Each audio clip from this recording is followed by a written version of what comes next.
Hello दोस्तों, स्वागत है आपका अपने इस YouTube channel SK chemistry classes में। तो हम बात कर रहे थे केमिकल बॉन्डिंग के बारे में। हमने केमिकल बॉन्डिंग के कुछ बेसिक कॉन्सेप्ट्स पढ़े, टाइप ऑफ बॉन्ड पढ़ा, आयनिक बॉन्ड पढ़ा, कोवलेंट बॉन्ड के बारे में पढ़ा। ठीक है, आज हम उसी की कड़ी में आगे बढ़ेंगे।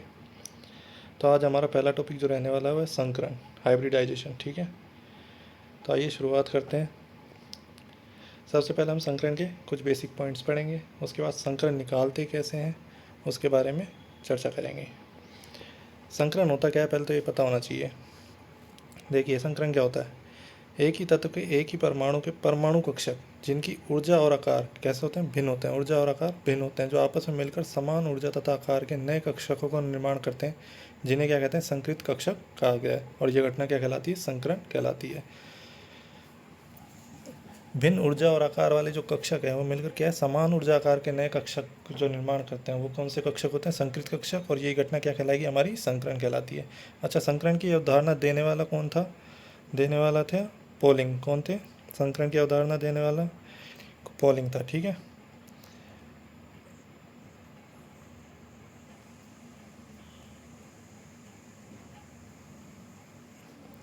संकृत कक्षक समान ऊर्जा और आकार के होते हैं, ये हमने पढ़ा ही अभी। संकृत कक्षकों की संख्या संकरण में भाग लेने वाले परमाणु कक्षकों के बराबर होती है। यानी कि जितने परमाणु कक्षक संकरण में भाग लेते हैं उन्हीं के बराबर क्या होती है, संकृत कक्षक होते हैं। संकरण में रिक्त अर्धपूरित पूर्णपूरित कक्षक भाग ले सकते हैं। ठीक है, अगला पॉइंट क्या है, संकृत कक्षक दिशात्मक होते हैं अर्थात ज्यामितीय निर्धारण में भाग लेते हैं। संकरण से क्या हमें ज्योमेट्रिकल स्ट्रक्चर के बारे में पता पड़ता है। संकृत कक्षक इस प्रकार व्यवस्थित होते हैं कि उनके बीच क्या हो, रिपल्शन कम हो, न्यूनतम हो। ठीक है, संकृत कक्षक भी अवबाव के नियम का पालन करते हैं, यानी कि इलेक्ट्रॉन जो भरने का क्रम है, ऊर्जा के बढ़ते क्रम में इलेक्ट्रॉन भरे जाते हैं। ठीक है, इसमें अच्छा, ये बीच में कुछ इंपॉर्टेंट फैक्ट डाला हुआ है, समान समान को बोलता है। ये हम पढ़ चुके हैं, ऑर्गेनिक में वैसे पढ़ते हैं। ध्रुवीय विलय ध्रुवीय विलायक बोलता है, अध्रुवीय विलय अध्रुवीय विलायक में। ठीक है, समान समान को बोलता है।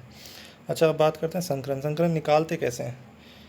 संकरण निकालने के लिए कुछ नहीं करना है अपने को, बहुत ही आसान है संकरण। और हमारे एग्जाम में भी क्वेश्चन सेकंड ग्रेड में ऐसे ही आता है, संकरण पूछता है ज़्यादातर। कंपाउंड PCl5 PCl3 SF6 कोई भी कंपाउंड आपको दे देगा और उसमें संकरण निकलवाएगा आपसे। ठीक है, चलिए देखते हैं कैसे निकालते हैं संकरण।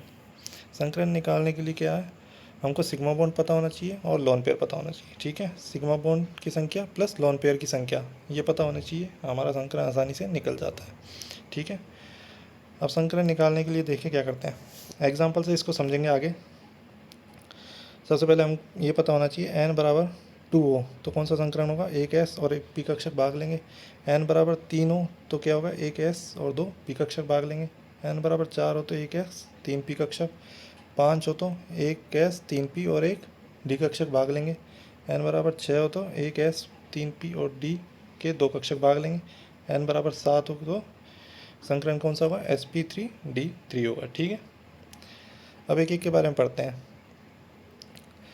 संकरण जब sp आता है यानी कि n बराबर कितना हुआ, 2, एक x कक्षक और p का एक कक्षक। ठीक है, भाग लेते हैं इसमें। तो इसकी जो स्ट्रक्चर कैसी होगी, रेखीय होगी। कैसी होगी, रेखीय। क्यों, इसमें 2 sigma bond plus 0 lone pair. ठीक है, इसमें लोन पेयर तो होते ही नहीं है। अगला बात करें sp2 कक्षक की। sp2 कक्षक की अगर मैं बात करूं तो sp2 कक्षक में अगर बेसिक ज्योमेट्री पूछे तो कैसी होगी, त्रिकोणीय समतल। ठीक है, और n बराबर क्या होगा, 3, एक s कक्षक और 2 p कक्षक भाग ले रहे हैं इसमें। ठीक है, और इसमें दो तरीके से पोजीशन हो सकती है, जिसमें 3 तो सिग्मा हो प्लस 0 लोन पेयर हो, या फिर क्या हो, 2 सिग्मा और एक लोन पेयर हो। 3 सिग्मा 0 लोन पेयर होगा तो आकृति कैसी होगी, त्रिकोणीय समतल। और एक लोन पेयर जब आ जाएगा तो आकृति कैसी होगी, वी शेप। एग्जाम्पल से समझेंगे आगे अपन इसको। बात करते हैं sp3 संकरण। sp3 संकरण की अगर मैं बात करूं तो आकृति कैसी होगी, चतुष्फलकीय ज्यामिति होगी। ठीक है, अब इसमें कंडीशन क्या क्या हो सकती है, या तो 4 सिग्मा प्लस 0 लोन पेयर हो, या 3 सिग्मा प्लस 1 लोन पेयर हो, या 2 सिग्मा प्लस 2 लोन पेयर हो। ठीक है, 4 सिग्मा प्लस 0 लोन पेयर होने पर स्ट्रक्चर कैसी होगी, चतुष्फलकीय होगी। क्या, tetrahedral. 3 sigma plus 1 lone pair आ जाएगा तो स्ट्रक्चर कैसी हो जाएगी, पिरामिड। और 2 सिग्मा प्लस 2 लोन पेयर आने पर कैसी हो जाएगी, वी शेप में हो जाएगी। क्या, ठीक है, आगे बात करते हैं कौन सा संकरण है, sp3d। यानी कि n बराबर क्या हो गया 5। ठीक है, अब इसमें क्या क्या कंडीशन हो सकती है, या तो हमारे 5 सिग्मा प्लस 0 लोन पेयर हो, या 4 सिग्मा प्लस 1 लोन पेयर हो, या 3 सिग्मा प्लस 2 लोन पेयर हो, या 2 सिग्मा प्लस 3 लोन पेयर आ जाए। अच्छा, वैसे इसकी ज्योमेट्री की स्ट्रक्चर कैसी होती है, त्रिकोणीय द्विपिरामिडीय है। ठीक है, बेसिक कैसी होती है, त्रिकोणीय द्विपिरामिडीय, 5 सिग्मा प्लस 0 लोन पेयर होने पर भी। अच्छा, 4 सिग्मा प्लस 1 लोन पेयर होने पर कैसी हो जाएगी, के शेप हो जाएगी। ये के शेप दिख रही होगी आपको, एक तरफ ये लोन पेयर है और ये के शेप स्ट्रक्चर। ठीक है, 3 सिग्मा प्लस 2 लोन पेयर होने पर कैसी हो जाएगी, ये टी शेप, ये कैसी हो जाएगी, टी शेप। ठीक है, और ये 2 सिग्मा प्लस 3 लोन पेयर होने पर कैसी हो जाएगी, 3 लोन पेयर आ जाएंगे, रेखीय हो जाएगी। ठीक है,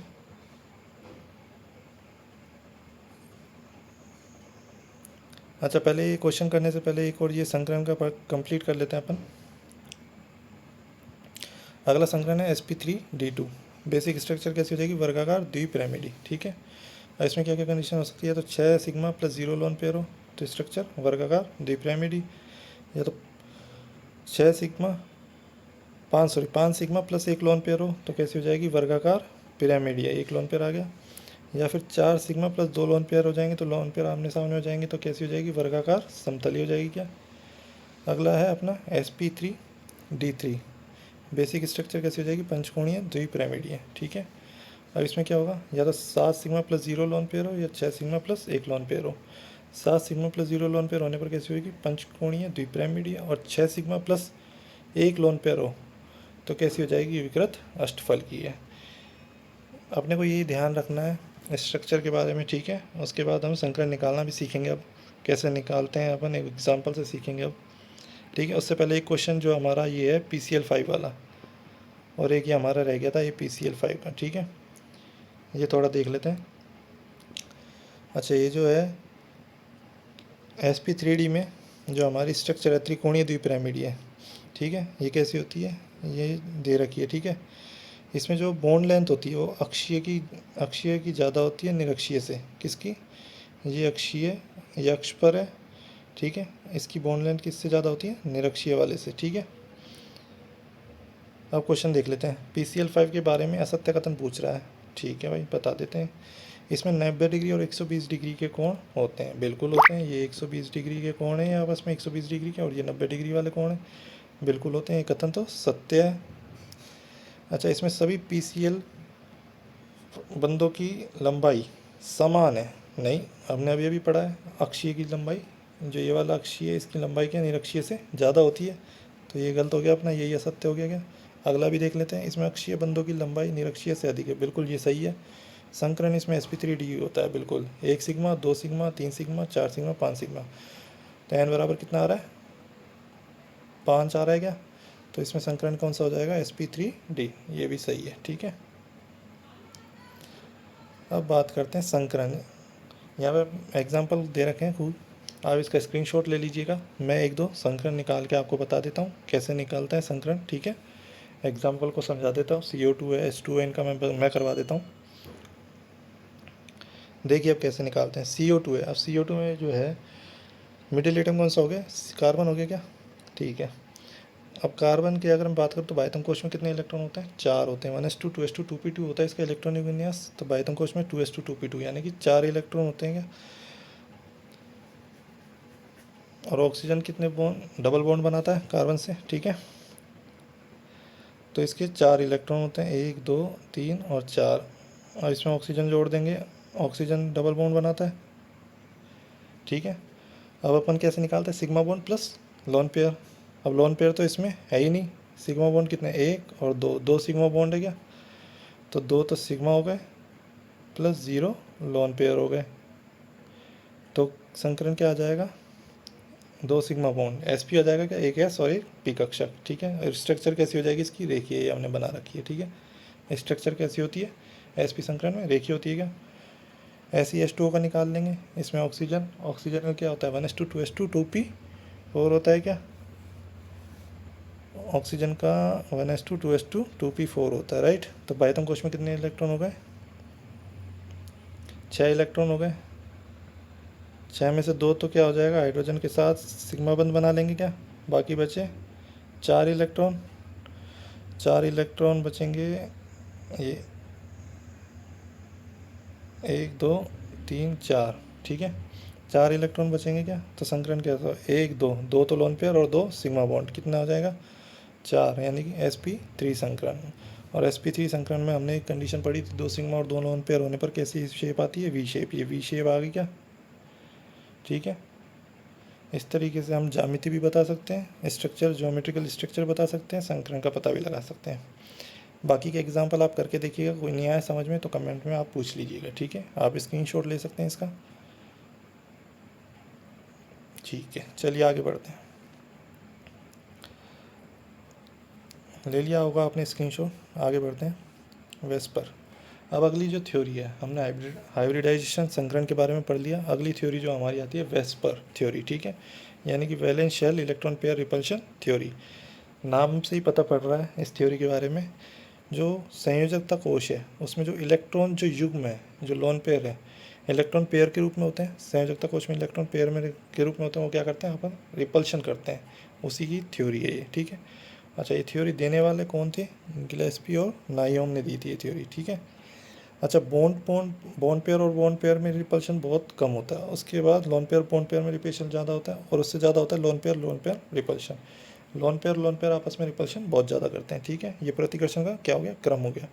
अच्छा, ये क्या कहती है थ्योरी, इसके अनुसार यदि यौगिक में केवल बॉन्ड पेयर इलेक्ट्रॉन हो, क्या कह रहा है, यदि यौगिक में केवल बॉन्ड पेयर इलेक्ट्रॉन हो तो आकृति कैसी रहती है, निश्चित। फिर तो कोई दिक्कत की बात ही नहीं है, आकृति निश्चित रहेगी। बॉन्ड पेयर के इलेक्ट्रॉन है वो आपस में रिपल्शन नहीं करेंगे, बहुत ही कम। परंतु लोन पेयर की उपस्थिति में आकृति कैसी हो जाती है, चेंज हो जाती है। क्यों, क्योंकि रिपल्शन होने लग जाता है, इसके कारण क्या आकृति चेंज हो जाती है। यदि एक से अधिक लोन पेयर उपस्थित हों तो सर्वाधिक प्रतिकर्षण लोन पेयर में होता है। कुछ नहीं है, ये जो हमने क्रम पढ़ा उसी को ही हमने थ्योरी के रूप में यहाँ लिख रखा है, ठीक है।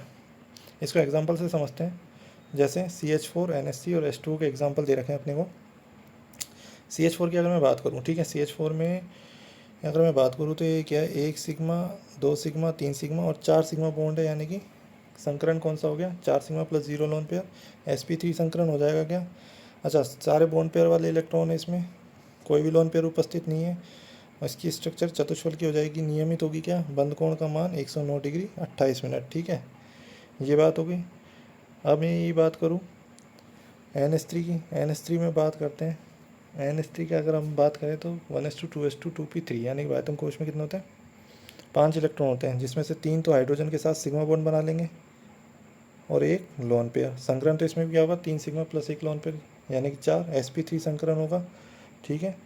लेकिन इसमें क्या है, 1 लोन पेयर आ गया। लोन पेयर क्या करेगा, बॉन्ड पेयर का इलेक्ट्रॉन को प्रतिकर्षित करेगा। लोन पेयर बॉन्ड पेयर प्रतिकर्षण होगा, तो बॉन्ड पेयर की तुलना में क्या है, बंद कोण में क्या आएगी, कमी आएगी। पहले बंद कोण कितना आ रहा था, 109 डिग्री 28 मिनट आ रहा था, अब इधर आते ही क्या हो गया, 160 डिग्री हो गया। क्या, बॉन्ड पेयर में बंद कोण में क्या आ गई, कमी आ गई। ऐसे ही अगला एग्जाम्पल की बात करें H2O की, H2O में देख लेते हैं। ऑक्सीजन में अभी हमने पीछे इसका संकलन निकाला था, क्या आया था, sp3 आया था, क्या वी शेप आई थी। अब इसमें क्या है, एक से ज़्यादा लोन पेयर आ गए, 2 लोन पेयर आ गए, लोन पेयर रिपीटेशन क्या होगा, बहुत ज़्यादा होगा। बहुत ज़्यादा होगा तो बंद कोण के मान में और कमी आएगी। बंद कोण का मान कितना हो जाएगा, 104 डिग्री 5 मिनट, ठीक है। और आकृति इसकी वी शेप हो जाएगी, ठीक है। NH3 की पिरामिड थी। ये वेस्पर थ्योरी कहती क्या है। अच्छा, इसमें क्वेश्चन कहाँ से आता है, मेन आता है इसमें बंद कोण का आपसे क्रम पूछ सकता है, ठीक है। वेस्पर थ्योरी के थ्रू कुछ नहीं है, बंद कोण का क्रम पूछ सकता है। आपको कंपाउंड दे देगा और उसमें पूछ सकता है कि किसका बंद कोण का मान सबसे ज़्यादा है, किसका कम है। अच्छा, आगे देखते हैं। यदि अणु में केंद्रीय परमाणु की इलेक्ट्रॉन नेगेटिविटी ज़्यादा है तो बंद कोण का मान बढ़ेगा, जबकि केंद्रीय परमाणु की इलेक्ट्रॉन नेगेटिविटी कम है तो बंद कोण अपेक्षाकृत कम होगा। अब इसका मतलब क्या है, समझ लेते हैं एग्जांपल से। जैसे मैंने इधर 2 एग्जांपल ये ले रखा है, H2 और H2S में किस में बंद कोण का मान ज़्यादा है। अब मैं बताता हूँ कैसे। H2O की अगर मैं बात करूँ, ठीक है, ऑक्सीजन और सल्फर, ये क्या हो गया, सेंट्रल एटम हो गया क्या, ऑक्सीजन और सल्फर, ठीक है। ऑक्सीजन और सल्फर में अगर मैं बात करूँ तो ऑक्सीजन जो है इलेक्ट्रॉन नेगेटिविटी किसकी ज़्यादा है, ऊपर से नीचे जाने पर क्या होता है, ऑक्सीजन के नीचे सल्फर है, ऊपर से नीचे जाने पर क्या होता है, इलेक्ट्रॉन नेगेटिविटी क्या होती है, कम होती है, राइट। तो ऑक्सीजन की इलेक्ट्रॉन नेगेटिविटी सबसे ज़्यादा हो गई। अच्छा, इलेक्ट्रॉन नेगेटिविटी ज़्यादा हो गई, इसका मतलब ये क्या खींचेगा, ये हाइड्रोजन वाले जो इलेक्ट्रॉन है इनको क्या अपनी ओर तेज़ी से खींचेगा, राइट। तो ये इलेक्ट्रॉन क्या आएंगे, बिल्कुल इसके करीब आ जाएंगे क्या, ऑक्सीजन के, सल्फ़र की तुलना में। सल्फ़र की तुलना में अगर मैं बात करूँ, यहाँ पे इधर देख लेते हैं, ये ऑक्सीजन है इधर, ठीक है, ये हाइड्रोजन है।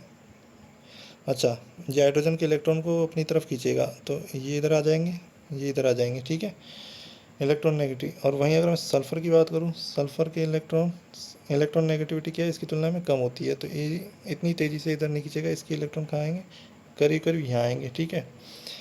अब इसके इलेक्ट्रॉन देखा, ऑक्सीजन के इलेक्ट्रॉन ये क्या पास पास आ रहे हैं, पास पास आ रहे हैं, तो आपस में क्या करेंगे, रिपल्शन होगा, इनमें रिपल्शन होगा, तो बंद कोण का मान क्या हो जाएगा, बढ़ जाएगा। रिपल्शन होगा ना, तो क्या हो जाएगी, दूरी बढ़ जाएगी, बंद कोण का मान क्या हो जाएगा, बढ़ जाएगा। जबकि इसकी अगर बात करूँ तो ये इसकी तुलना में क्या है, कम पावर से खींचा है इसकी तुलना में, ठीक है, तो इसके क्या है, इसकी तुलना में बंद कोण का मान क्या होगा, कम होगा, ठीक है। यही थ्योरी हमसे यही कह रही है, यदि अणु में सेंट्रल एटम की इलेक्ट्रॉन नेगेटिविटी ज़्यादा है तो बंद कोण का मान बढ़ेगा, इलेक्ट्रॉन नेगेटिविटी कम है तो बंद कोण का मान अपेक्षाकृत कम होगा, ठीक है।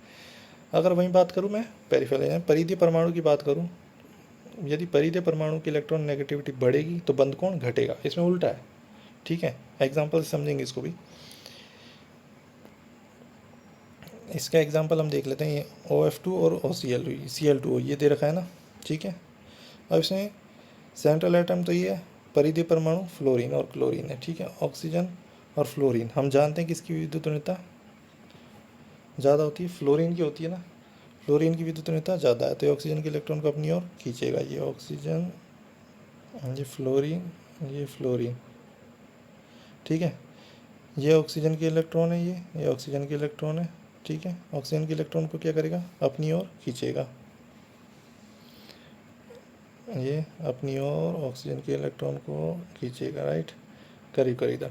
जबकि अगर मैं बात करूँ Cl की और ये Cl की, ठीक है, ये क्या करेगा, इसके इलेक्ट्रॉन अगर मैं बात करूँ तो फ्लोरीन और क्लोरीन में विद्युत ऋणता किसकी ज़्यादा होती है, फ्लोरीन की विद्युत ऋणता ज़्यादा होती है, राइट। तो फ्लोरीन तो तेज़ी से खींचेगा, तो इसके पास पास आ जाएंगे, ये यहाँ पे आ जाएगा बिल्कुल, है ना। जबकि इसकी तुलना में, फ्लोरीन की तुलना में ये क्या है, बिल्कुल पास नहीं आएंगे, ठीक है। अब ये दूरी पे है, दूरी पे तो रिपल्शन क्या होगा, कम होगा, राइट, प्रतिकर्षण कम होगा, प्रतिकर्षण कम होगा तो बंद कोण का मान क्या होगा।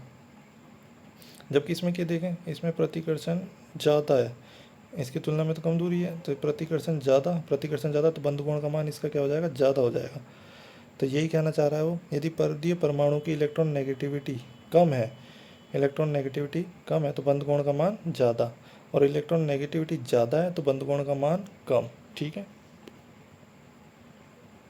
आई होप आपको समझ में आ गया होगा। ऐसे इसने नाइट्रोजन फैमिली के हाइड्राइड में बॉन्ड एंगल का मान निकाला है। तो वेस्पर थ्योरी में जो हमारा क्वेश्चन बनता है वो बॉन्ड एंगल से ही बनता है ज़्यादातर सेकंड ग्रेड में, ठीक है। बॉन्ड एंगल का क्रम आपसे पूछ सकता है, कंपाउंड दे देगा आपको उसकी इलेक्ट्रॉन नेगेटिविटी देखनी है, बस उसी हिसाब से आपको करना है, ठीक है। सेंट्रल एटम की बात करें तो इलेक्ट्रॉन नेगेटिविटी बढ़ेगी तो बॉन्ड एंगल का मान बढ़ेगा। अगर वो परिधीय परमाणु की बात करें, इलेक्ट्रॉन नेगेटिविटी कम होगी तो बॉन्ड एंगल का मान बढ़ेगा। बस आपको इतना ध्यान रखना है, 2 पॉइंट ये आपको याद रखनी है इसमें, ठीक है। अगली थ्योरी हमारी आती है MOT, मॉलिक्यूलर ऑर्बिटल थ्योरी, यानी कि आणविक कक्षक सिद्धांत। अच्छा, इसके कुछ पॉइंट्स पढ़ लेते हैं, फिर इसमें भी MOT में क्वेश्चन जो बनते हैं वो देखेंगे कैसे बनते हैं, ठीक है। अच्छा, आणविक कक्षक, नाम से पता है अणु कक्षक। हम जानते हैं कि 2 परमाणु मिलकर आपस में क्या बनाते हैं, अणु बनाते हैं, ठीक है। लेकिन ये थ्योरी क्या है, आणविक कक्षक सिद्धांत है, तो 2 परमाणु कक्षक मिलकर आपस में क्या बनाएंगे, अणु कक्षक का निर्माण करते हैं, ठीक है। पहला पॉइंट हो गया अपना, क्लियर हो गया होगा। अच्छा, ये परमाणु कक्षक कैसे होते हैं, एक केंद्र की, जबकि अणु कक्षक कैसे होते हैं, बहुकेंद्र की है, ठीक है। नेक्स्ट पॉइंट क्या है, जितनी संख्या में परमाणु कक्षक भाग लेते हैं, मिलते हैं, ठीक है, जितनी संख्या में मिलेंगे उतनी ही संख्या में क्या बनेंगे, अणु कक्षकों का निर्माण होता है, ठीक है। जितनी संख्या में परमाणु कक्षक मिलेंगे, मान लीजिए 2 + 2 मिलेंगे तो अणु कक्षक भी कितने बनेंगे, 4, ठीक है। इन बनने वाले जो मॉलिक्यूलर ऑर्बिटल है, इनमें आधे कम ऊर्जा वाले कक्षक होंगे जिन्हें बॉन्डिंग मॉलिक्यूलर ऑर्बिटल कहेंगे, और आधे जो होंगे अधिक ऊर्जा वाले होंगे जिन्हें एंटी बॉन्डिंग मॉलिक्यूलर ऑर्बिटल कहा जाता है, ठीक है। अब इसके एग्जांपल से समझेंगे। ये आधे तो क्या हो गए, कम ऊर्जा वाले हो गए बॉन्डिंग, और आधे अधिक ऊर्जा वाले। इलेक्ट्रॉन कैसे, वही अफबाउ नियम से भरे जाते हैं, ठीक है। अच्छा, इसकी शर्तें क्या है, सममिति समान होनी चाहिए, ऊर्जा समान होनी चाहिए, और एक ही रेखीय में होने चाहिए, ठीक है, एक रेखीय होने चाहिए। अच्छा, इसकी एप्लीकेशन के बारे में पढ़ लेते हैं, इसमें एमओटी से कैसे क्वेश्चन आते हैं वो भी पता पड़ जाएगा। अच्छा, बॉन्ड ऑर्डर की बात करें, बंद क्रम निकलवाता है यहाँ पर से, एमओटी से बंद क्रम।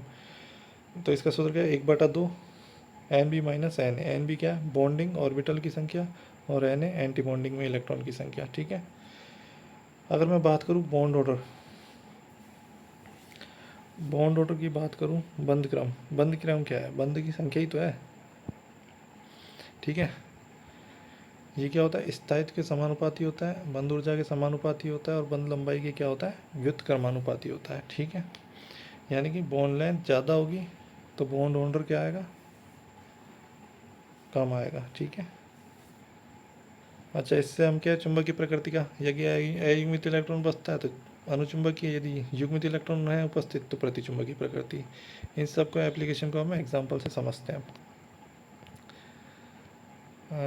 यहाँ पे ये हमने मान लो ये C2 है। ठीक है। अगर मैं बात करूँ, ये मान लो स्ट्रक्चर अपन ने C2 की, 1s2 2s2 2p2, right, 1s2 2s2 2p2। ठीक है। यही होता है कार्बन का इलेक्ट्रॉनिक विन्यास। कार्बन C2 है लेकिन अणु कक्षक है, तो दो परमाणु कक्षक मिलकर अणु कक्षक का निर्माण करते हैं। तो एक 1s2 हो गया, 2s2 हो गया, और ये 2p कक्षक भाग ले रहा है। एक 1s 2s और ये 2p कक्षक। ठीक है। अब इसमें क्या होता है, आधे तो क्या होते हैं, कम ऊर्जा वाले होते हैं, और आधे ज़्यादा ऊर्जा वाले।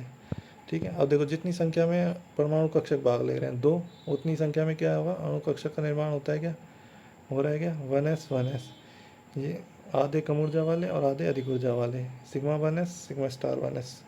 ठीक है। ऐसी 2s दो भाग ले रहे हैं, दो आणविक कक्षक, इसमें क्या है, 3 और 3 6 कक्षक भाग ले रहे हैं। तो 1 2 3 और 1 2 3। ठीक है। 6 आणविक कक्षकों का निर्माण होता है। ठीक है। अच्छा, इसमें क्या होता है, 14 इलेक्ट्रॉन के लिए तो नीचे से ऊपर ऊर्जा बढ़ रही है।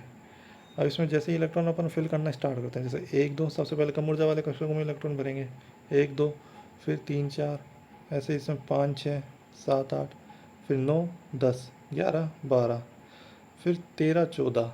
ठीक है। यानी कि मैं ये कहना चाह रहा हूँ आपसे, इलेक्ट्रॉन फिल कैसे करते हैं, सबसे पहले इस वाले में आएगा इलेक्ट्रॉन, फिर इस वाले में आएगा। जब ये पूरे फिल हो जाएंगे, फिर इस वाले को पूरा फिल करेंगे, फिर इस वाले को पूरा फिल करेंगे, फिर इस नीचे के जो ये कक्षक है इसको पूरा फिल करेंगे, उसके बाद इसको फिल करेंगे। उसके बाद ये हो गए अपने 2 2 4 2 6 2 8 2 10 2 12 और 2 14। यानी कि 14 इलेक्ट्रॉन के लिए नीचे से ऊपर क्या है, ऊर्जा बढ़ रही है। ठीक है। अब इसमें क्या है, देख लेते हैं इसका क्रम, sigma 1s sigma star 1s sigma 2s sigma star 2s, पाई 2px और पाई 2py एक ही रेखा में, तो समान ऊर्जा के कक्षक हो गए बराबर में। इससे ज़्यादा फिर सिग्मा 2pz। ठीक है। ऊर्जा का बढ़ता हुआ क्रम बता रहा हूँ मैं आपको। फिर पाई 2px pi star 2px pi star 2py, ये एक ही रेखा में तो बराबर में, और फिर उसके बाद सिग्मा स्टार 2pz। ठीक है। अच्छा, 14 इलेक्ट्रॉन तक तो ऐसे ही भरेंगे। ठीक है। 14 इलेक्ट्रॉन के बाद वाले जो है उसमें कुछ चेंजेस ये आते हैं, उसमें जो सिग्मा 2pz है, ये जो है सिग्मा 2pz है, वो इसमें नीचे की ओर आ जाएगा। ये सिग्मा 2pz इधर आ जाएगा और ये दो इसके ऊपर आ जाएंगे। ठीक है। 14 इलेक्ट्रॉन के बाद वाले के लिए इसको मैं डायरेक्ट ट्रिक्स तरीके से बताऊंगा मैं आपको कैसे निकालते हैं बॉन्ड ऑर्डर। अब जैसे आपसे बॉन्ड ऑर्डर पूछ लेगा, ठीक है, एग्ज़ाम में, कि बॉन्ड ऑर्डर निकालो, कोई आपको दे देगा, एलिमेंट कंपाउंड दे देगा कोई आपको, और उसका बॉन्ड ऑर्डर आपसे निकलवा सकता है। ठीक है। कोई भी अणु दे देगा। जैसे H2 है, H2 का अगर मैं निकालूँ तो H2 का क्या था, 1s2 होता है, क्या सॉरी 1s1 होता है ना, हाइड्रोजन हाइड्रोजन हाइड्रोजन क्या होता है, 1s1। और हाइड्रोजन कितने, दो हैं क्या, इधर एक 1s1, इधर एक और एक्स कक्षक 1s1। ठीक है। कितने, दो एक्स कक्षक भाग ले रहे हैं तो दो ही क्या आएंगे, आणु कक्षक बनेंगे, ये दो बन गए। ठीक है। अब दोनों कितने इलेक्ट्रॉन है, दो इलेक्ट्रॉन फिल करने हैं, तो पहले कम ऊर्जा वाले कक्षक में इलेक्ट्रॉन फिल करेंगे, 1 और 2 आ गए क्या। ठीक है। अब हमने सूत्र पढ़ा था बॉन्ड ऑर्डर का, 1/2 into N B minus N A. ठीक है। एन बी कितना है, ये रहा 2, और एन ए कितना है 0, तो 1/2 इंटू 2 माइनस 0 कितना आ गया, 1 आ गया। और कोई भी अयुग्मित इलेक्ट्रॉन है क्या, नहीं, इस दो सारे युग्मित है, तो प्रकृति कैसे हो जाएगी, प्रतिचुंबकीय। तो इसकी एप्लीकेशन भी होगी। ऐसे ही अपन हीलियम का निकालते हैं। हीलियम का क्या होता है, 1s2 होता है, क्या 1s2 इधर 1s2 इधर। ठीक है। अब कितने इलेक्ट्रॉन फिल करने हैं, 4, 1 2 फिर 3 4, सबसे पहले इसमें करेंगे 1 2, फिर इसमें करेंगे 3 4, ठीक है। अब इसमें अगर मैं बात करूँ तो 1/2 एन भी कितना है 2, एन कितना है 2, 2 - 2 कितना हो गया 0, तो टोटल क्या आ गया बॉन्ड ऑर्डर 0। कोई भी युग्मित इलेक्ट्रॉन नहीं है तो प्रकृति कैसी हो जाएगी प्रतिचिह्नित, सारे कैसे हैं युग्मित। He2 प्लस का निकाल लेंगे, ठीक है। अच्छा He+2 का कैसे निकाला मैं बता देता हूँ। अगर मैं बात करूँ He+2 कितने इलेक्ट्रॉन टोटल पे करने हैं अपने को, हीलियम कितना होता है 1s2 होता है राइट, तो ये 1s2 इधर हो जाएगा 1s2 इधर हो जाएगा, लेकिन क्या है 1s2 होता है 1s2 होता है राइट, लेकिन प्लस है यानी कि एक क्या हो जाएगा कम हो जाएगा क्या, तो टोटल कितने 4 में से एक गया, 3 इलेक्ट्रॉन फिल करने हैं, तो सबसे पहले 2 इधर और 1 इधर, कितना हो गया इलेक्ट्रॉन फिल हो गए क्या 1/2 इंटू एन बी कितना है 2 और एन कितना है 1, तो 1/2 2 - 1 ये आ जाएगा, 2 में से 1 गया 1/2 यानी कि 0.5 आएगा, कितना आएगा 0.5। अच्छा इसमें अयुग्मित इलेक्ट्रॉन है क्या, ये रहा है कि अयुग्मित, तो इसकी प्रकृति कैसी हो जाएगी अनुचुंबकीय। इस तरीके से हम बॉन्ड ऑर्डर निकालते हैं। इस तरीके से बोरोन है, कार्बन है, C2 - 2 है, C2+2 है, इसका आप खुद निकालने की कोशिश करें, नहीं निकले तो मुझसे कमेंट में पूछिए, मैं आपको बता दूंगा, ठीक है। आप इसका स्क्रीनशॉट ले सकते हैं लेना चाहे तो, ठीक है। ऐसे ही N2+2 के हमने निकाल रखे हैं, O2 के निकाल रखे हैं। अच्छा इसको अब एग्ज़ाम में थोड़ी ये बना कर देखेंगे, तो एग्ज़ाम में लिए हमने जो है ट्रिक निकाल रखी है ठीक है। अब ट्रिक क्या काम करती है देखते हैं, ट्रिक कैसे काम। हमको इलेक्ट्रॉन की संख्या पता हो, ठीक है, कितने इलेक्ट्रॉन है, बॉन्ड ऑर्डर अपन निकाल लेंगे। 8 से 20 तक के इलेक्ट्रॉन की संख्या हमने लिख ली इधर, 8 से 20 तक की, ठीक है। ये अपन ने 8 से 20 तक की इलेक्ट्रॉन संख्या अपन ने लिख ली है। 8 9 10 11 12 13 14 15 16 17 18 19 और 20, ठीक है। यदि ये इनके बीच इलेक्ट्रॉन की संख्या मिल रही है तो अपने कुछ नहीं 0.5 बढ़ाना है 14 तक, 8 से 14 तक 0.5 बढ़ाना है। सबसे पहले 0, 9 आने पर बॉन्ड ऑर्डर क्या हो जाएगा 0.5, 10 आने पर 1, 11 इलेक्ट्रॉन आ रहे हैं तो बॉन्ड ऑर्डर क्या हो जाएगा 1.5, 12 आने पर 2, 13 आने पर 2.5, 14 आने पर 3, यानी कि क्या 0.5 बढ़ाते जाना है। अच्छा 14 के बाद क्या करना है अपने 0.5 घटा देना है, 15 आने पर 2.5, 16 आने पर 2, 17 आने पर 1.5, 18 आने पर 1, 19 आने पर 0.5 और 20 आने पर 0, ठीक है। ये सिंपल ट्रिक है। अभी एक क्वेश्चन दूंगा उसको आप ट्रिक से ही करेंगे, ठीक है। अक्रिय गैसें और Be2 अणु संभव नहीं है, इनके बॉन्ड ऑर्डर 0 होते हैं, आप निकाल के देख लेना आपका निकल जाएगा, ठीक है। अगर मैं बात करूँ, ठीक है, वैसे भी अगर मैं बात करूँ अनुचुंबकीय कुल इलेक्ट्रॉन जिनमें, अच्छा 8 से कम वाले का क्या करेंगे, 8 से कम वाले का कैसे निकालेंगे, सिंपल है, आप बना सकते हैं 8 से कम वाले के लिए तो, ठीक है। अक्रिय गैसें और Be2 अणु संभव नहीं है, इनके बॉन्ड ऑर्डर क्या होते हैं 0 होते हैं, नोट कर लिया अपन ने। अनुचुंबकीय कुल इलेक्ट्रॉन जिनमें विषम संख्या हो और 10 इलेक्ट्रॉन, यानी टोटल मिला करके बात करूँ विषम संख्या होगी तो अनुचुंबकीय प्रकृति दर्शाएंगे, और 10 इलेक्ट्रॉन और 16 इलेक्ट्रॉन वाले भी कैसे होते हैं अनुचुंबकीय, निकाल के देख लेना आप। निम्न में से बंद क्रम का यानी बॉन्ड ऑर्डर का मान पूछ रहा हूँ, 1 होगा, ये बॉन्ड ऑर्डर का मान क्या होगा 1 होगा। किसका होगा, ऑक्सीजन है। अब ऑक्सीजन की मैं बात करूँ, ऑक्सीजन क्या होता है, ऑक्सीजन 16 में से 2 गए 14, ठीक है। 14 पर अपन ने क्या पढ़ा था, बॉन्ड ऑर्डर क्या आएगा 3 आएगा क्या, ठीक है। अपन ने ये रहा 14 का बॉन्ड ऑर्डर क्या आ गया 3, डायरेक्ट अपन बस अपने को ये याद होना चाहिए, याद भी नहीं करना है, 8 से 20 तक लिख लेनी है अपने को इलेक्ट्रॉन संख्या, उसके बाद 0.5 14 तक बढ़ाना है और 0.5 अपने को 14 से 20 तक घटाना है, बस इतना याद रखना है। एक बार लिख लेना आप, एग्ज़ाम में अगर ऐसा क्वेश्चन आ जाए तो लिख करके आप कर लेना, ठीक है। अच्छा नाइट्रोजन+2 की बात कर रहा है तो 7 नाइट्रोजन क्या होता है 7 होते हैं, 7 दूनी 14, 14 में से 2 गए 12, यानी कि 12 इलेक्ट्रॉन होने पर बॉन्ड ऑर्डर क्या आता है 2। बोरोन का क्या होता है 6, 6 दूनी 12, 6 दूनी 12, 12 में से 2 गए 10, सॉरी बोरोन का होता है 5, 5, 5 दूनी 10, 10 में से 2 गए 8, ठीक है। 8 पर आने पर क्या होता है बॉन्ड ऑर्डर 0। कार्बन का होता है 6, 6 दूनी 12, 12 में से 2 गए 10, 10 बॉन्ड ऑर्डर क्या आता है 1, तो अपना उत्तर क्या हो जाएगा, बॉन्ड ऑर्डर किसका पूछ रहा था 1 होगा मान, ये होगा कार्बन का, ठीक है। अच्छा ये नोट एक, अच्छा अब ये अपने को क्या कर दिया, कोई कंपाउंड दे दिया, कहा CO दे दिया, इसका भी उसी तरीके से निकालेंगे। कार्बन का क्या होता है 6, ऑक्सीजन का क्या होता है 8 इलेक्ट्रॉन, 6 और 8 कितने हो गए 14 इलेक्ट्रॉन, 14 इलेक्ट्रॉन का बॉर्डर ऑर्डर आने पर क्या होता है 3 आता है, सिंपल है क्या। ऐसी बॉन्ड ऑर्डर का सही क्रम पूछ रहा है, इनके बॉन्ड ऑर्डर निकाल लेना, निकाल करके क्रम में रख देना, अपना उत्तर आ जाएगा ये वाला। ठीक है, इसका क्वेश्चन का स्क्रीनशॉट लेना चाहते हो तो ले लो। ठीक है, अब बात करते हैं अपने अगले टॉपिक की, हाइड्रोजन बॉन्डिंग के बारे में। सबसे पहले तो हाइड्रोजन बॉन्डिंग क्या होती है और उसके कुछ पॉइंट्स होंगे बेसिक से, वो अपन पढ़ेंगे। ठीक है, जब हाइड्रोजन दो अधिक विद्युतऋणी तत्वों के मध्य आ जाता है तो एक तरफ तो वो सहसंयोजक बॉन्ड से जुड़ा होता है, दूसरी तरफ दुर्बल आकर्षण बल द्वारा आकर्षित रहता है, जिसे हाइड्रोजन बॉन्ड कहा जाता है। अच्छा, टू टाइप के होते हैं, इंटरमोलिकुलर और इंट्रामोलिकुलर। इंटर यानी कि दो अणु के परमाणु के मध्य, इंटर यानी दो अणु के। यहाँ पे इंट्रा आ रहा है, इंट्रा ऐसे याद रख सकते हो आप, इंट्रा यानी कि ए आ रहा है, एक ही परमाणु या अंदर की मामला है, ये अंदर का ही मामला है, एक ही अणु के परमाणु के मध्य, जबकि ये दो अणु के परमाणु के मध्य है।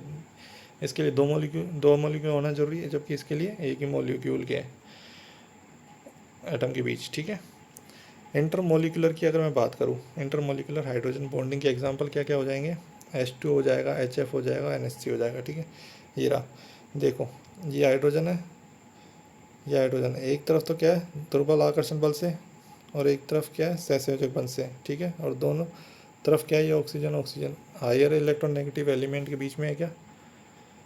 ऐसे ही HF की बात करूँ तो ये HF है, ये दोनों electron negative, higher electron negative के बीच में क्या है, एक तरफ वीक अट्रैक्शन फोर्स से और एक तरफ सहसंयोजक बल से।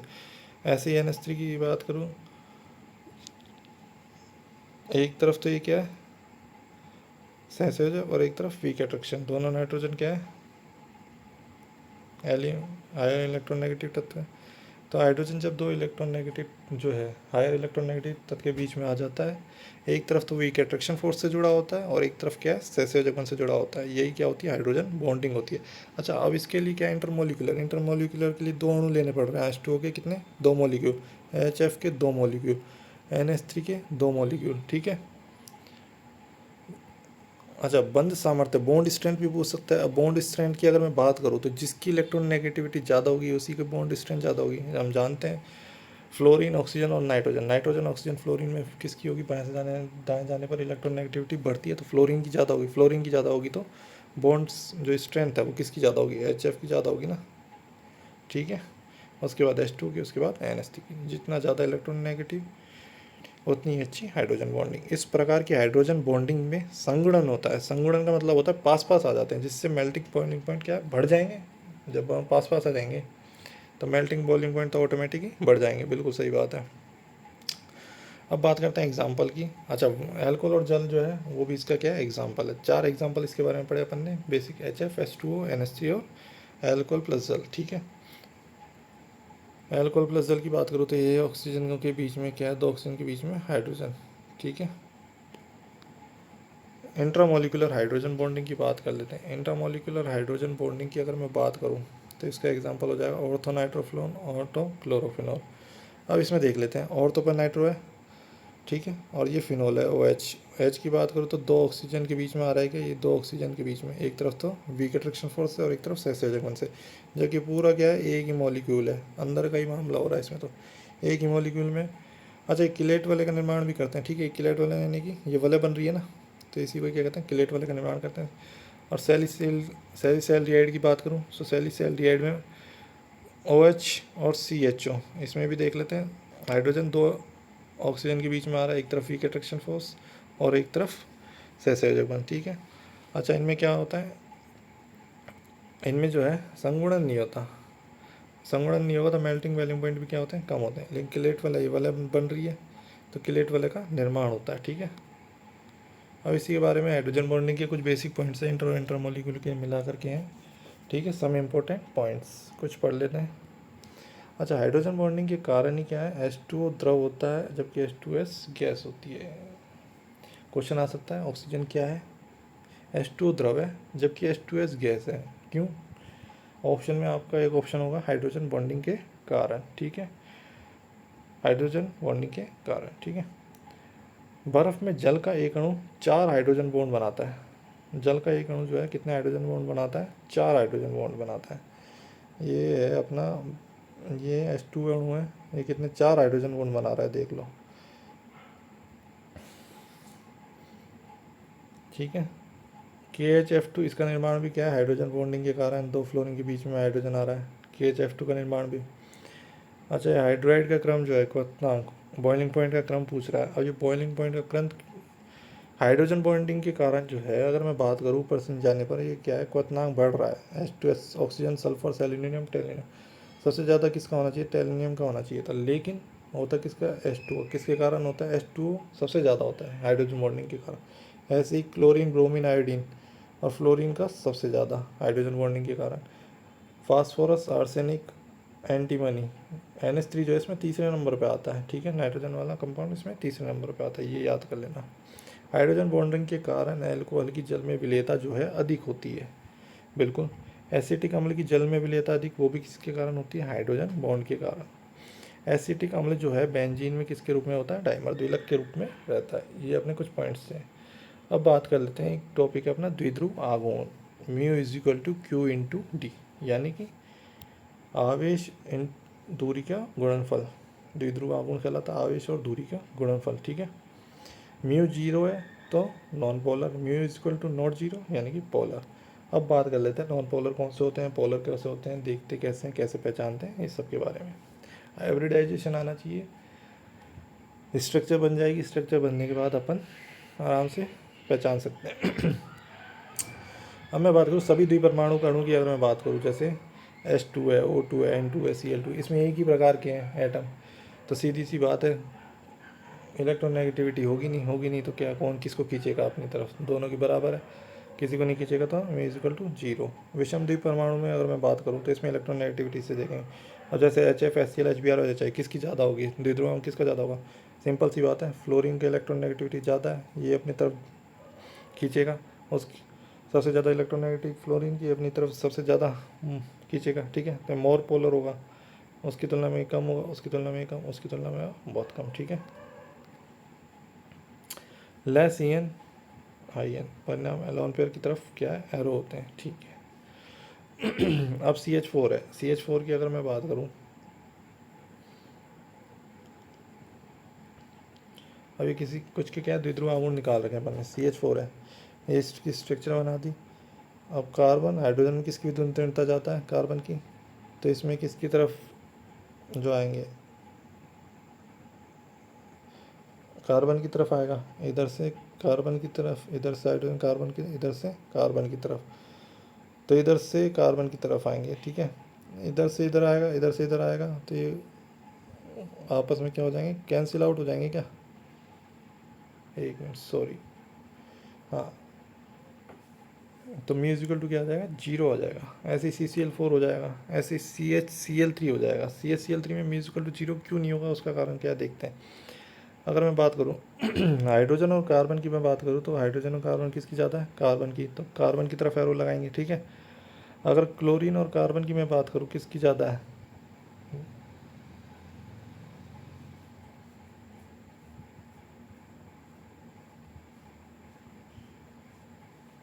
सिंपल सी बात है, क्लोरीन की ज़्यादा है, तो म्यूजिकल टू जीरो नहीं होगा, एक तरफ बढ़ेंगे नहीं।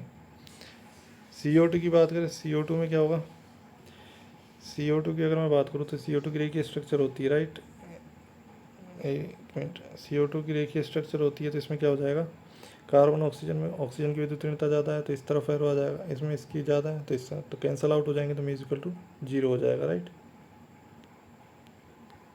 NH3 और NF3, NH3 में बात कर लेते हैं। NH3 में हाइड्रोजन, नाइट्रोजन, नाइट्रोजन की विद्युतीयता ज़्यादा है, ठीक है, ये सारे एक ही तरफ ऊपर की तरफ जा रहे हैं, तो म्यूजिकल टू नॉट जीरो होगा कुछ।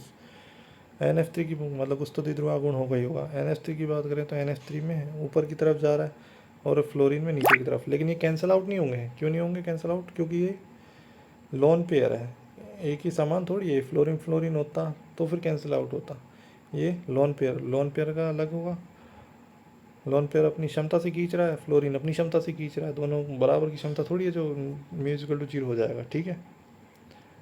हाँ, ये है कि म्यू NH3 का मान ज़्यादा हो, क्योंकि एक ही दिशा में जा रहे हैं, NF3 की तुलना में किसका ज़्यादा है, द्विध्रुव आघूर्ण NH3 का। ऐसे BF3, H2 और PCl5 का निकाल लेना। अच्छा, क्वेश्चन है, निम्न में से कौन सा ध्रुवीय अणु है, ध्रुवीय अणु कौन सा है ये बताना है। बेंजीन कैसा होता है? बेंजीन नॉन पोलर होता है, ठीक है, ये तो पता ही है, कार्बन कार्बन के सारे। SF6 की बात करें तो इसकी स्ट्रक्चर कैसी होती है? ऐसी होती है, राइट। अच्छा, SF6 का जीरो कैसे होगा? राइट, सल्फर और फ्लोरीन, फ्लोरीन की विद्युत ऋणता ज़्यादा है, राइट, अपन को पता है फ्लोरीन की विद्युत ऋणता ज़्यादा है, तो SF इसमें फ्लोरीन खींचेगा, इसमें इधर से फ्लोरीन, तो आपस में कैंसिल आउट हो जाएगा। इसका फ्लोरीन इधर से, फ्लोरीन इधर, इधर से ये फ्लोरीन खींचेगा, इधर से फ्लोरीन, तो इसका जो परिणाम है वो इनका कहीं ना कहीं इधर आएगा बीच में, इन दोनों का परिणाम ही बीच में कहीं ना कहीं इधर आएगा, राइट, इधर आएगा, तो ये आपस में क्या हो जाएंगे? कैंसिल आउट, ऊपर नीचे वाला कैंसिल आउट, साइड वाला कैंसिल आउट, तो म्यूजिकल टू क्या आ जाएगा? जीरो आ जाएगा, ठीक है। ऐसे ही XCF2 का देखते हैं। XCF2 में स्ट्रक्चर कैसे बनेगी? ऐसी बनेगी। अच्छा, इसमें जो है फ्लोरीन खींचेगा, सॉरी ऊपर की तरफ क्या खींचेगा? फ्लोरीन खींचेगा, इधर नीचे फ्लोरीन खींचेगा, तो ये आपस में कैंसिल आउट हो जाएंगे। अच्छा, लोन पेयर वाले जो हैं, अब इसमें लोन पेयर का परिणाम ही कहीं ना कहीं इधर आएगा बीच में, इन दोनों लोन पेयर का परिणाम है, और इधर से ये लोन पेयर खींच रहा है, तो ये भी आपस में क्या होगा? कैंसिल आउट, तो ये भी क्या होगा? म्यूजिकल टू जीरो, ठीक है। ऐसे ही XCF6 का देख लेंगे, ठीक है। तो कौन सा ध्रुवीय अणु हो जाएगा? ये वाला हो जाएगा अपना XCF6, ये अपना ध्रुवीय अणु हो जाएगा, ठीक है। ओके, अब ये इसमें द्विध्रुव आघूर्ण का क्रम पूछ रहा है, और तो मेटा और पैरा पे पोजीशन दे रखी है, और तो मेटा और पैरा पे किसका द्विध्रुव आघूर्ण ज़्यादा होगा, किसका कम होगा? सिंपल सी बात है, इसमें तो कैंसिल आउट हो जाएगा, क्लोरीन खींचेगा, नीचे क्लोरीन खींचेगा, तो म्यूजिकल टू तो जीरो हो जाएगा, राइट। अच्छा, इसकी तुलना में अगर मैं बात करूँ तो इसमें क्लोरीन ऊपर खींचेगा, इसमें इधर की तरफ खींचेगा, तो इसका कहीं ना कहीं परिणाम ही कहाँ आएगा? यहाँ जाएगा। इसमें क्लोरीन इधर खींचेगा, इसमें क्लोरीन इधर खींचेगा, इसका परिणाम ही कहीं ना कहीं यहाँ जाएगा। हम जानते हैं इसमें क्या, दूरी, दूरी बढ़ने पर क्या हो रहा है? कम होगा। इधर दूरी कम है, तो इसका द्विध्रुव आघूर्ण क्या होगा? ज़्यादा होगा, और इसका तो कैंसिल आउट हो रहा है, तो म्यूजिकल टू जीरो। अब ट्रांस और सिस में किसका ज़्यादा होता है, ये अपने को बनाकर स्ट्रक्चर तब पता पड़ती है, ठीक है। और जैसे 1 क्लोरोप्रोपीन है, 1 क्लोरोप्रोपीन, 1 क्लोरोप्रोपीन की बात करूँ, कार्बन और क्लोरीन में किसका ज़्यादा है? क्लोरीन का। कार्बन और क्लोरीन में किसका ज़्यादा होगा? क्लोरीन का। और इधर C और CH3 में किसका ज़्यादा होगा? कार्बन का होगा ना। क्यों होगा? क्योंकि संकरण के कारण, 1 2 3, इसमें sp2 संकरण है, इसमें sp3, तो sp2 संकरण की इलेक्ट्रोनेगेटिविटी ज़्यादा होती है, तो इसमें एक ही दिशा में जा रहे हैं, एक ही दिशा में जा रहे हैं, यानी कि एक ही दिशा में जा रहे हैं। जबकि इसकी बात करें तो इसमें जो है ये हो जाएगा कार्बन का, ये क्लोरीन इधर की तरफ हो जाएगा, ठीक है, और इसकी मैं बात करूँ तो ये हो जाएगा इधर की तरफ, तो ये कहीं ना कहीं इधर जा रहा है, और ये कहीं ना कहीं इधर जा रहा है, तो परिणाम इसका कहीं ना कहीं इधर आएगा, ठीक है। दोनों अलग अलग दिशा में ना, जबकि ये एक ही दिशा में, एक ही दिशा में जा रहे हैं, इसलिए ट्रांस का क्या होगा? ज़्यादा होगा। द्विध्रुव आघूर्ण के क्वेश्चन अपने कम ही आएंगे, ठीक है, पहली बात तो टेंशन लेने की ज़रूरत नहीं है। अब एक लास्ट थ्योरी अपनी VBT बचती है, क्या है? संयोजकता बंध सिद्धांत, यानी वैलेंस बॉन्ड थ्योरी। अच्छा, वैलेंस बॉन्ड थ्योरी देने वाले कौन थे अपने? हिटलर और लंदन। किसने दी थी? हिटलर और लंदन ने। जिसको आगे बढ़ाया था सिज्विक और पावेल ने, ठीक है। अब ये थ्योरी क्या कहती है, ये देख लेते हैं। हमने शुरुआत में ही पढ़ा था केमिकल बॉन्ड में कि जो बंध बनते हैं, कैसे बनते हैं वो, और उसमें जो एनर्जी होती है वो किसके रूप में होती है? पोटेंशियल एनर्जी के रूप में होती है। तो यहाँ पर अपन ने वाई अक्ष पर क्या ले लिया? U, यानी कि पोटेंशियल एनर्जी ले रखी है, ठीक है। अब बंध कैसे बनते हैं, कैसे नहीं बनते हैं, वो देखते हैं। इस सिद्धांत के अनुसार जब दो परमाणु कक्षक जिनमें विपरीत चक्रण के इलेक्ट्रॉन होते हैं, क्या कह रहा है? दो परमाणु कक्षक जिनमें विपरीत चक्रण के इलेक्ट्रॉन होते हैं एक दूसरे को आकर्षित करते हैं, बिल्कुल आकर्षित करते हैं। देखो, ये विपरीत चक्रण वाले इलेक्ट्रॉन है क्या, ठीक है, एक दूसरे को क्या करते हैं? आकर्षित करते हैं, जिससे इनकी ऊर्जा कम और स्थायित्व बढ़ जाता है। जब दो एटम जो दो परमाणु कक्षक है जिनमें विपरीत चक्रण वाले इलेक्ट्रॉन है, वो क्या करेंगे? एक दूसरे को आकर्षित करेंगे। आकर्षित करेंगे तो क्या होगा? ऊर्जा कम होगी भाई, अट्रैक्शन होगा। अट्रैक्शन से क्या होता है? एनर्जी कम हो जाती है ना, एनर्जी कम हो जाती है, सिस्टम की एनर्जी कम हो जाएगी, तो स्थायित्व क्या हो जाएगा? बढ़ जाएगा, राइट। एनर्जी कम हो जाएगी, स्थायित्व बढ़ जाएगा।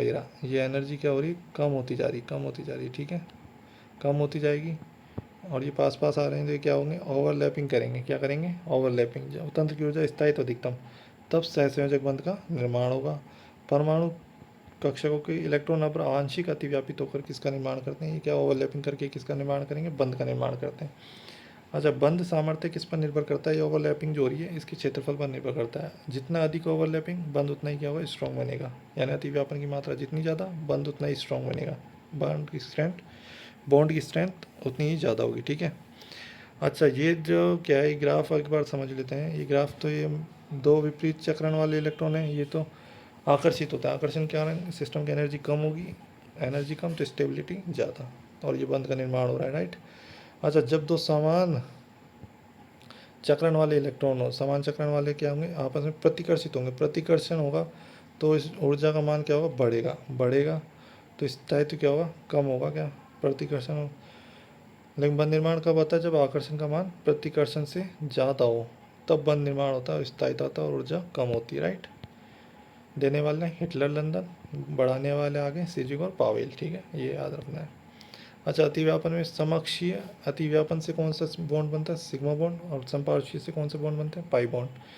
समअक्षीय अतिव्यापन जो है, सिग्मा बॉन्ड जो है एक ही रेखा में बनने वाले बॉन्ड है, एक ही रेखा में एक ही अक्ष पर बनते हैं, इसलिए क्या समअक्षीय बंध जो है ज़्यादा, अतिव्यापन की मात्रा जो है ज़्यादा होती है। ठीक है, समपार्श्वीय की तुलना में। अतिव्यापन के प्रकार कौन कौन से होते हैं, थ्री टाइप के होते हैं।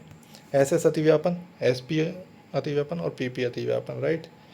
एसएस अतिव्यापन से क्या होगा, सिग्मा बॉन्ड बनेगा, सीधी सी बात है। एसपी अतिव्यापन से भी सिग्मा बॉन्ड, पीपी से पीपी समक्ष और पीपी समपार्श्वीय। पीपी समक्ष होगा तो सिग्मा बॉन्ड बनेगा, समान अक्ष पर होंगे। समपार्श्वीय में क्या होंगे, पाई बॉन्ड बनेंगे। ठीक है, समपार्श्वीय साइड बाई साइड बनेंगे ना, साइड बाई साइड जुड़ेंगे, साइड बाई साइड से जुड़ेंगे तो पाई बॉन्ड का निर्माण होगा। साइज कम तो अतिव्यापन ज़्यादा, ये देखिए। हम बात कर लेते हैं एक बार, पीपी समपार्श्वीय अतिव्यापन जो है, समाक्ष वाले, सॉरी पीपी समक्ष अतिव्यापन एक ही अक्ष पर है, इसलिए स्ट्रेंथ किसकी ज़्यादा होगी, पीपी की। उसके बाद एस एस अतिव्यापन, इससे सिग्मा बॉन्ड बन रहा है। उसके बाद एस पी अतिव्यापन, और उसके बाद जो है पीपी अतिव्यापन। ठीक है, ये क्रम हो जाएगा इसका स्ट्रेंथ का। अच्छा, एग्जाम्पल देख लेते हैं एस एस अतिव्यापन का। कैसे, X2 हो जाएगा 1s1 वाला, है ना। इसमें दो खाली एस अक्ष भाग ले रहे हैं ना, इसलिए। एस पी अतिव्यापन की बात करूँ तो एच एफ, इसमें एक एक्स एच का एस कक्षक और फ्लोरीन के पी कक्षक भाग लेते हैं, इसमें H F S C L ये हो जाएंगे। ठीक है, और कौन सा बनेगा, sigma bond s p z अतिव्यापन से। पीपी अतिव्यापन की बात करें तो दो तरह के होंगे, पीपी समाक्षी एक ही अक्ष पर, पीजेड पीजेड, ये पीजेड कौन सा बॉन्ड बनेगा, सिग्मा बॉन्ड। और ये समपार्श्वीय पी एक्स से क्या होगा, सिग्मा बॉन्ड, पाई बॉन्ड, है ना। समाक्षीय वाले के एग्जाम्पल क्या हो जाएंगे, पीपी के, फ्लोरीन हो गए, क्लोरीन हो गए, इनके पीपी बॉन्ड हो जाएंगे। समपार्श्वीय वाले के डबल बॉन्ड वाला एग्जाम्पल, ट्रिपल बॉन्ड वाला एग्जाम्पल, जैसे ऑक्सीजन मॉलिक्यूल हो गया, नाइट्रोजन का मॉलिक्यूल हो गया, और डबल बॉन्ड हो एंड ट्रिपल बॉन्ड है। ठीक है,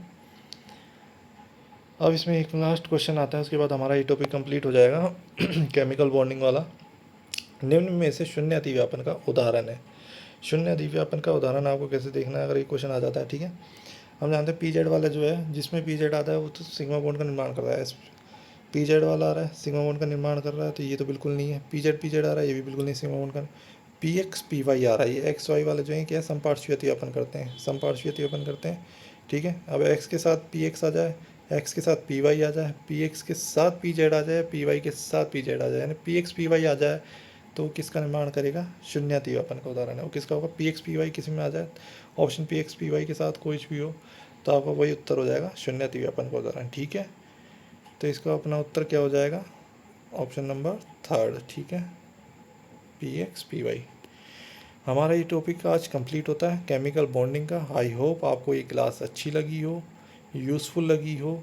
सेकंड ग्रेड में ये बहुत ही इंपॉर्टेंट क्लास है, इसमें संकरण का क्वेश्चन डेफिनेटली पूछता है, वो संकरण आपसे निकलवाता है, एग्जाम्पल दे देगा, संकरण निकलवा लेगा। संकरण का एक क्वेश्चन इसमें से ज़रूर आता है, मोटी का भी आता है। ठीक है, आपको ये क्लास अच्छी लगी हो, अगर अच्छी लगी हो तो इसको शेयर करें, सब्सक्राइब करें, कमेंट करें। आपको कुछ समझ में नहीं आ रहा होगा, कुछ डिफ़िकल्टी हो तो आप कमेंट में क्वेश्चन पूछ सकते हैं, आपको अगली क्लास में उसका उत्तर बता दिया जाएगा। ठीक है, चलिए इसी के साथ इस लेक्चर को ख़त्म करते हैं। आज अपना एक और टॉपिक कंप्लीट हो गया सेकंड ग्रेड का, केमिकल बॉन्डिंग। इसी तरीके से मैं आपको डेली एक टॉपिक, एक या दो क्लास में आपके डेली एक टॉपिक कंप्लीट करा दूंगा, जिससे क्या जल्दी से जल्दी हमारा जो सेकंड ग्रेड का केमिस्ट्री का जो पोर्शन है, उस कंप्लीट आपको यूट्यूब पर फ्री में उपलब्ध करवा सकूँ। ठीक है, मेरी यही कोशिश रहेगी महीने के अंदर आपको केमिस्ट्री कंप्लीट करवा दूँ। ठीक है, चलिए मिलते हैं नेक्स्ट क्लास में। जय हिंद, जय भारत, धन्यवाद।